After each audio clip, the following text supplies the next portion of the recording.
저는 몰랐습니다. 평범하다고 믿었던 하루의 저녁. 엄마가 제 이름을 3번 불렀을 때 그게 평생을 흔들 진실의 서막일 줄은요. 제가 친엄마가 아니라고요? 서윤아, 그 가계부 절대 펼치지 마. 병원 CCTV? 25년 전 신생아실 바꿔치기라고요? 그림자 계약서 3조. 남편 명의 재산 전부 내겐 빚이었어. 차 안브레이크 누구지? 누가 날 죽이려 했어? 아버지의 친필 도장? 이 각도, 이 잉크 번짐 위조야. 법정에서 보자, 언니. 끝까지 숨길 거야?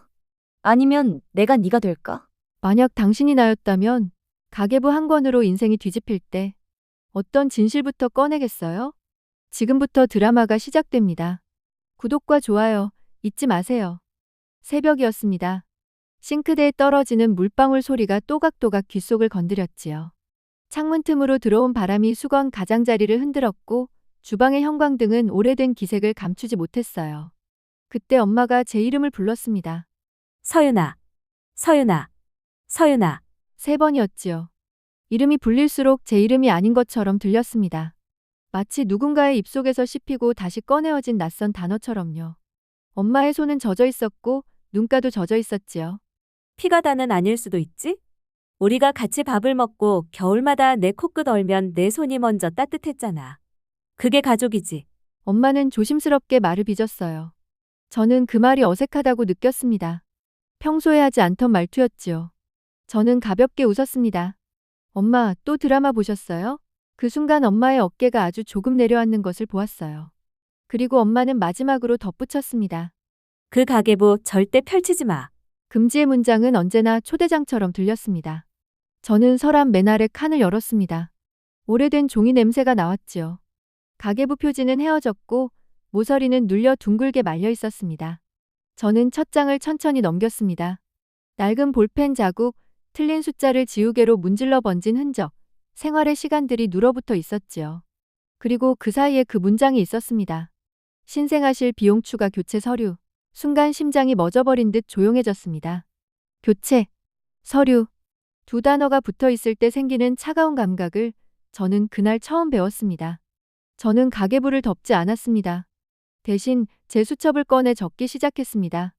저는 예전부터 기록하는 습관이 있었어요.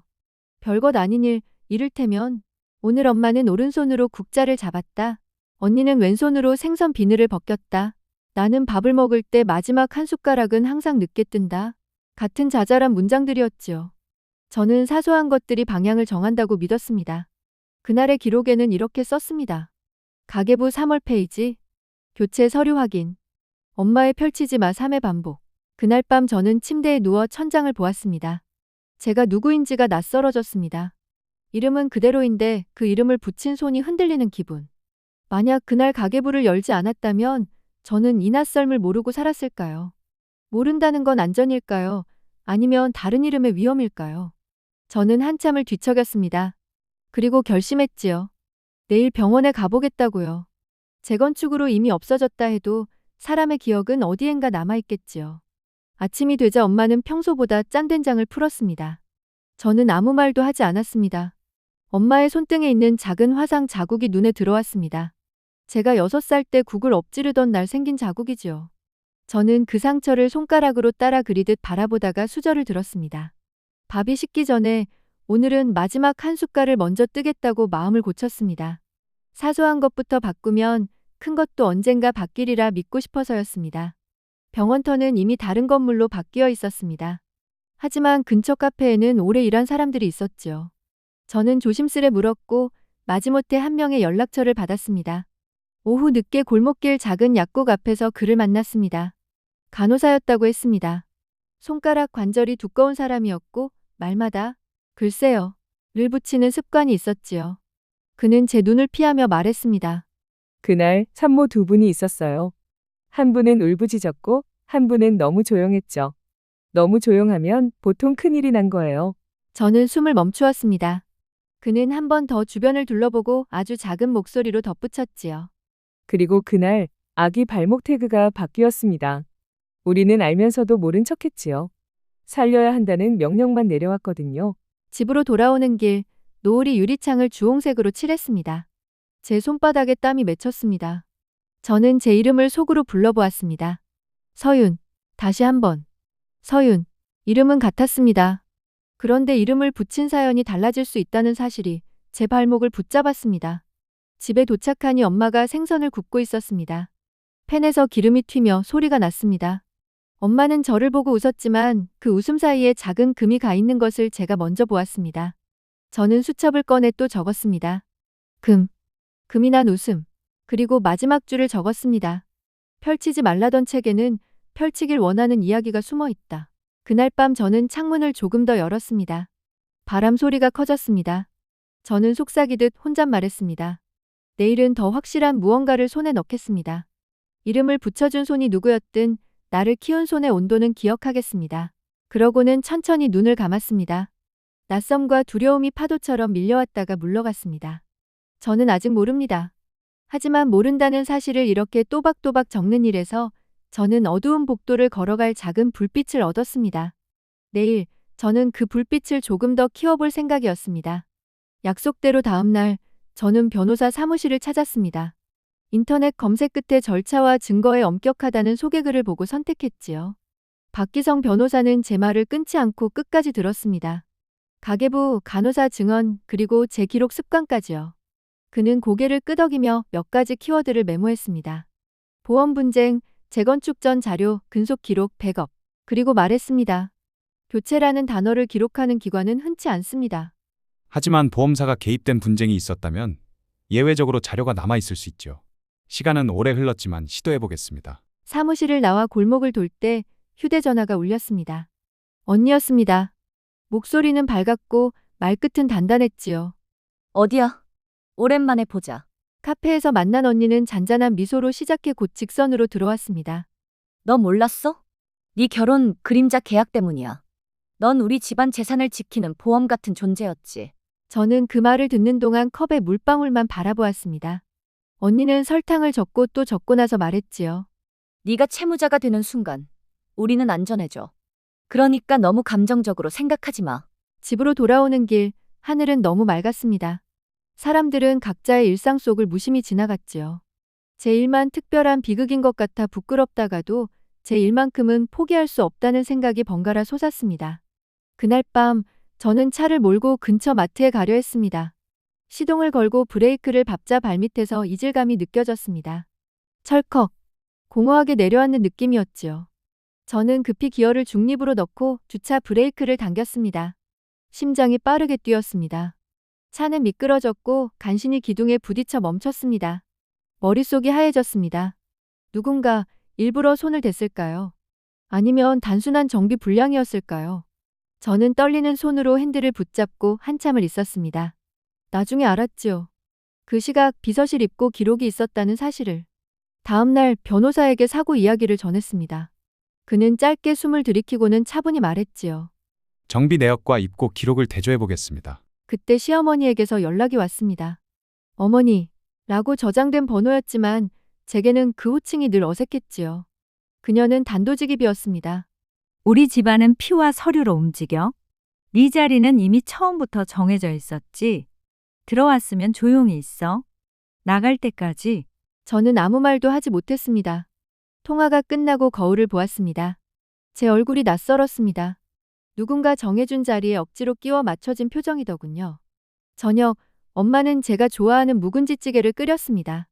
저는 한 숟갈을 뜨다 멈췄습니다. 엄마는 제 표정을 보았지요. 무슨 일 있니? 저는 대답할 수 없었습니다. 엄마에게 상처가 갈 것 같았고 동시에 엄마를 잃을까봐 두려웠습니다.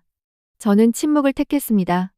그 침묵이 나중에 더 큰 돌처럼 제 가슴을 눌러올 거란 사실을 알면서도요.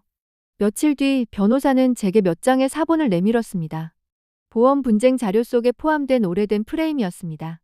흐릿했지만 누군가 아기 태그를 옮기는 장면이 포착되어 있었지요. 그리고 그 옆에 보호자 이름이 희미하게 보였습니다. 최명자.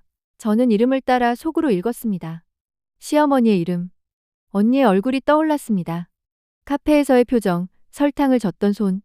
저는 눈을 감았다 뜨며 숨을 길게 쉬었습니다. 끝까지 가보겠습니다. 제 목소리는 생각보다 단단했습니다. 변호사는 고개를 끄덕였지요. 서류와 증거로 갑니다. 감정은 마지막에 붙이세요. 집으로 돌아오니 엄마가 마당에 빨래를 널고 있었습니다. 새하얀 이불 커버가 바람에 펄럭였지요. 엄마는 제게 미소를 보냈습니다. 저는 그 미소가 기적처럼 느껴졌습니다. 그 순간만큼은 세상의 모든 서류와 도장이 아무 의미도 없어졌습니다. 저는 다짐했습니다. 내가 누구인지 누가 정했든 이제는 내가 정하겠습니다. 기록으로, 말로, 그리고 증거로. 그날 밤 수첩의 마지막 줄은 이렇게 끝났습니다. 서류의 그림자 아래에서도 사람의 온기로 견딘다. 법원 건물은 높고 차가웠습니다. 복도에는 서로 다른 사연의 구두 소리들이 부딪혔지요. 제 차례가 오기 전 저는 벤치에 앉아 손바닥을 바라보았습니다. 브레이크가 내려앉던 순간의 촉감이 다시 살아났습니다. 저는 그 감각을 밀어내듯 손가락을 꽉 쥐었다 폈습니다. 변호사는 짧게 고개를 끄덕이며 말했지요. 정리된 순서대로만 말하세요. 흔들리면 자료를 보세요. 시어머니는 당당했습니다. 며느리는 근거 없는 의심으로 가문에 손해를 입혔습니다. 채무자 회수를 요청합니다. 그 말은 준비된 문장처럼 매끈했습니다. 남편 태주는 제 쪽을 보지 않았지요. 판사가 시선을 건네자 그는 낮게 말했습니다. 제가 할 수 있는 선택이 많지 않았습니다. 그 말은 이상하게도 익숙했습니다. 여러 번 듣던 변명, 혹은 스스로에게 다는 변명 같았지요. 저는 마음속으로 조용히 반박했습니다. 선택은 늘 있었습니다. 침묵도 선택, 동조도 선택이지요. 제 순서가 왔습니다. 저는 가계부 사본, 보험 분쟁 기록 속 프레임, 유언장, 도장, 위조 감정서를 책상 위에 차례로 놓았습니다. 변호사가 도와준 말에 순서를 그대로 따라갔지요. 이 문장의 존재가 저를 이 자리에 세웠습니다. 신생아실 비용 추가 교체 서류. 저는 그날 이후 매일의 생활 기록을 다시 훑었습니다. 손잡이 방향, 습관, 반복의 패턴. 도장은 17도 기울어진 상태로 스탬핑되었고 필압의 깊이가 부재합니다. 이건 제 감정이 아니라 감정서의 결론이지요. 그리고 프레임 속 보호자의 이름. 최명자. 저는 아무것도 몰랐습니다. 하지만 이제 아는 것을 말하러 왔습니다. 말을 마치자 잠시 정적이 흘렀습니다. 판사는 감정서를 천천히 넘겼고 시어머니는 얼굴의 근육을 단단히 조여 침묵으로 대답했습니다. 남편은 여전히 제 쪽을 보지 않았습니다. 저는 그제야 떨림을 느꼈습니다. 다리가 가늘게 흔들렸지요. 하지만 주머니 속 수첩의 모서리가 손끝에 닿는 순간 마음이 다시 돌아왔습니다. 저는 기록을 믿었습니다. 기록은 나를 배신하지 않을 것이라고요. 휴정 시간, 화장실 거울 앞에서 언니를 마주쳤습니다. 언니는 조용히 말했습니다. 너 끝까지 갈 거야? 저는 고개를 끄덕였습니다. 언니는 미간을 좁히고 낮게 웃었습니다. 책 한 권으로 인생을 바꾸겠다는 거지. 저는 대답했습니다. 책이 아니에요. 사람들이에요. 그리고 선택들이지요. 언니는 고개를 기울이며 제 얼굴을 한동안 바라보았습니다. 감정을 덜어내는 게 이길 확률을 높여. 기억해. 저는 그 말을 낯설게 받아들였습니다. 언니에게 감정을 줄이라는 조언을 들을 줄은 몰랐습니다. 재판은 다시 시작되었습니다. 변호사는 차량 정비 내역과 비서실 입고 기록을 제시했습니다. 날짜는 제가 가계부를 펼친 다음 날. 그 우연의 겹침은 제 등을 차갑게 훑고 지나갔습니다. 저는 크게 숨을 한번 들이마셨습니다. 판사는 혼인 계약의 본질과 채무 조항 유효성을 중심으로 심리를 이어갔지요. 저는 제 속에 공포를 눌렀습니다. 지금 필요한 것은 공포가 아니라 순서였습니다.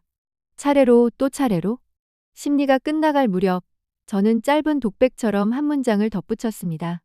저는 오늘도 기록했습니다. 오늘 나는 법정의 공기를 마셨다. 사람들의 눈을 보았다. 그리고 내 안에 두려움의 이름을 붙였다. 이름을 붙이면 길이 보입니다. 판사는 고개를 들었습니다. 저는 그 시선을 피하지 않았습니다. 그 순간 제 안에 무언가가 정리되기 시작했습니다. 이 소송은 누군가를 무너뜨리기 위한 것이 아니라 내가 다시 서기 위한 절차라는 사실이요. 판결은 다음 기일로 미뤄졌습니다. 법정 문을 나서며 저는 아주 작은 안도와 더 큰 긴장을 동시에 들이마셨습니다. 바깥 공기는 차갑고도 맑았습니다. 저는 핸드폰을 꺼내 엄마에게 문자 한 줄을 보냈습니다. 엄마, 오늘은 그 말하지 마세요. 괜찮니? 대신 먹자라고 해주세요. 엄마는 곧바로 답장을 보냈습니다. 먹자. 그 두 글자가 제게는 판결 같은 위로였습니다. 저는 수첩에 적었습니다. 먹자 이꼬를 살아내자. 판결 전까지 시간이 있었습니다. 그 사이 저는 두 가지를 했습니다. 첫째, 엄마와 오래 앉아 있었습니다. 둘째, 제 말의 무게를 조절했습니다. 엄마는 처음에는 아무것도 묻지 않았습니다. 대신 평소처럼 상을 차려주었지요. 밥, 된장국, 김, 계란장. 저는 한 숟갈 한 숟갈을 천천히 삼켰습니다. 엄마는 그릇을 치우며 말했습니다. 미안해 라는 말을 어디에 붙여야 할지 모르겠다. 저는 고개를 저었습니다. 그 말은 마지막에 한 번만 하세요. 지금은 그냥 같이 있자고 해주세요. 변호사 사무실에서는 일부 문장을 덜어냈습니다. 박기성 변호사는 말했지요. 사실은 짧게, 결론은 명확하게. 그리고 당신의 문장 하나를 가운데에 놓읍시다. 당신이 당신을 되찾겠다는 선언을. 저는 수첩을 펼치고 그동안의 독백들 사이에서 문장 하나를 골랐습니다. 나는 침묵을 유산으로 삼지 않는다. 변호사는 웃었습니다. 좋습니다. 그 문장 하나면 충분합니다. 시어머니 측 변호인은 새 증거를 예고했습니다. 혼인 당시 재산 목록과 신용정보 그리고 제 행동 이력을 분석한 보고서라 했습니다. 저는 겁이 나지 않았다고 말하면 거짓말이겠습니다. 그러나 이제는 압도되기보다 정리하는 쪽을 택하기로 했습니다. 저는 잠들기 전에 오늘의 결심을 적었습니다. 감정은 줄이고 사실은 남기자. 그러나 가장 중요한 사실, 내가 사람이라는 사실은 더 선명히 남기자. 엄마는 어느 날 조심스레 자신의 이야기를 꺼냈습니다. 그날 나는 살릴 수 있는 쪽을 살리라는 말을 들었어. 내가 그 집으로 가면 안전할 거라 했지. 그래서 내가 엄마의 목소리가 떨렸습니다. 저는 엄마의 손등을 덮었습니다. 나중에요. 지금 말하면 엄마가 너무 힘들어요. 판결이 나면 그때 한 번에 듣겠습니다. 대신 오늘은 내가 엄마 얘기를 조금쯤 안다고 믿게 해주세요. 밥을 천천히 먹는 내 버릇처럼 엄마의 마음도 천천히 씹어 삼키겠습니다. 그날 밤 저는 거울 앞에 섰습니다. 얼굴을 찬물로 씻고 수건으로 눌러 말렸지요. 제 표정이 조금 달라 보였습니다. 두려움이 사라진 건 아니었습니다. 다만 두려움을 인식하고 이름을 붙이는 법을 익혀가는 중이었습니다. 이름이 없는 감정은 괴물이 됩니다. 이름을 붙인 감정은 길이 됩니다. 저는 그 길을 걷기로 했습니다. 내일은 법정에서 더 적게 말하고 더 정확히 말하겠다고요. 재판 전날 밤 변호사에게 마지막 메시지를 보냈습니다. 저는 제 문장을 지키겠습니다. 나는 침묵을 유산으로 삼지 않는다. 그는 짧게 답했지요. 그 문장이 오늘을 지나 내일이 되게 할 겁니다. 저는 휴대전화를 뒤집고 불을 끄며 생각했습니다. 서류는 차갑고 사람은 따뜻합니다. 그래서 사람을 지키는 서류는 따뜻해져야 합니다. 따뜻해지지 못한 서류는 결국 찢어지지요. 저는 그 사이를 지나가고 있었습니다. 찢어지는 소리와 꿰매는 소리가 교차하는 골목을. 아침, 엄마가 구운 계란말이가 식탁 한가운데 있었습니다. 김이 아주 조금 남아있는 상태였지요. 엄마는 말했습니다. 밥 먹자. 저는 고개를 끄덕였습니다. 밥 먹자. 그 말은 오늘의 비밀 암호처럼 느껴졌습니다. 저는 수첩에 적었습니다. 밥 먹자 입고를 살아내자 증언하자. 판결일 법정의 공기는 어제와 다르지 않았습니다. 다만 제 걸음이 조금 달랐지요. 변호사는 마지막으로 순서를 확인했습니다. 저는 고개를 끄덕였습니다. 시어머니 측은 여전히 단단했습니다. 그러나 판사는 도장 위조 감정서의 신빙성과 보험 분쟁 기록에 대한 보조 인정, 차량 입고 기록의 시간적 정합성을 차례로 짚었습니다. 그리고 말했지요. 혼인 계약의 본질은 개인의 권리와 평등을 전제로 해야 합니다. 채무 조항은 무효로 판단됩니다. 혼인 관계는 파탄의 귀책 사유를 고려할 때 피고 측 책임이 더 무겁습니다. 문장이 끝나는 순간 저는 아주 조용히 숨을 내쉬었습니다. 법정의 소음이 멀어지고 제 심장 소리만 가까워졌습니다. 남편은 고개를 숙였습니다. 시어머니는 한동안 움직이지 않았지요. 저는 그들에게 등을 보이지 않았습니다. 얼굴을 보고 고개를 숙여 인사했습니다. 이것이 제가 할 수 있는 예의라고 생각했습니다. 우리가 사람인 이상 예의의 모양은 마지막까지 지켜야 한다고 믿었습니다. 법원을 나와 하늘을 올려다봤습니다. 바람이 불었고 구름이 조금씩 풀렸습니다. 저는 엄마에게 전화를 걸었습니다. 엄마, 오늘도 그 말로요. 엄마는 웃었습니다. 밥 먹자. 저는 웃으며 대답했습니다. 응, 밥 먹자. 그날 저녁 밥상은 평소와 같았지만 제 마음은 달라져 있었습니다. 밥알 하나하나가 오늘의 판결문처럼 느껴졌습니다. 씹고, 삼키고, 소화시키는 일. 그게 우리에게 남은 일이라고 생각했습니다. 식사 후 저는 엄마와 마주 앉았습니다. 엄마는 조용히 입을 열었습니다. 그날 나는 누군가를 살릴 수 있다면 무엇이든 해야 한다고 믿었어. 내가 그 집으로 가면 안전할 거라 했지. 그래서 그 가계부에 그 말들을 적지 않으려고 했어. 그런데 나는 기록을 멈추지 못했어. 내가 한 일들을 잊지 않으려고. 저는 엄마의 손을 잡았습니다. 엄마, 나를 지킨 건 피가 아니라 밥이었어요. 밥을 짓는 동안의 마음, 그게 나를 지켰지요. 엄마는 울었고 저는 고개를 끄덕였습니다. 울음에는 설명이 필요 없었습니다. 방으로 돌아와 가계부를 펼쳤습니다. 마지막 장 빈 페이지가 남아 있었습니다. 저는 펜을 들어 한 줄을 적었습니다. 가족, 쓰기 전에는 고장 나 있고 쓰기 시작하면 고쳐지는 것. 문장을 적는 동안 손끝이 떨렸습니다. 그러나 떨림은 곧 멈췄습니다. 저는 책을 덮고 불을 끄려는 순간 문을 두드리는 소리를 들었습니다. 똑똑. 문 밖에서 언니의 목소리가 들렸습니다. 서윤아, 이번엔 내가 가계부를 가져왔어. 저는 문을 열지 않았습니다. 대신 말했습니다. 기다려. 오늘은 내가 내 페이지를 다 쓰고 내 손을 씻고 그 다음에 문을 열게. 한참 후 저는 문을 열었습니다. 언니는 말없이 가계부를 건넸습니다. 표지는 제 것과 비슷했지만 안에 문장들은 달랐지요. 언니의 기록이었습니다. 저는 한 장을 넘겨보았습니다. 나는 감정을 줄이면 이길 확률이 높아진다고 믿었다. 나는 서류로 살아남는 법을 일찍 배웠다. 나는 동생을 사랑했지만 사랑보다 안전을 먼저 배웠다. 저는 책을 덮었습니다. 그리고 말했습니다. 우리 같이 밥 먹자. 언니는 고개를 끄덕였습니다. 그날 밤 우리는 세 사람이 아닌 세 페이지로 앉아 있었습니다. 서로의 기록을 읽고 밥을 먹고 오래 씹었습니다. 내일의 문장을 쓰기 위해서였지요. 잠들기 전 저는 수첩에 마지막 줄을 적었습니다. 나는 침묵을 유산으로 삼지 않는다. 그러나 이제는 침묵이 필요한 사람의 자리도 이해하려 한다.